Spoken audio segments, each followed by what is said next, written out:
Aku lelah jadi istri yang selalu mengalah. Dulu aku pikir menikah itu tentang saling mengerti.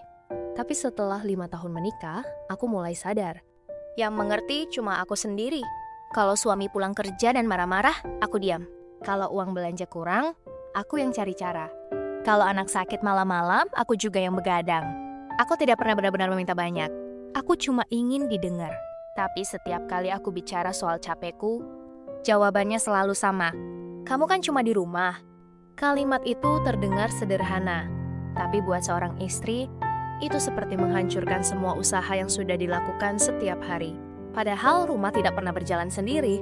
Ada tangan yang memasak, ada kepala yang terus berpikir, ada hati yang diam-diam lelah.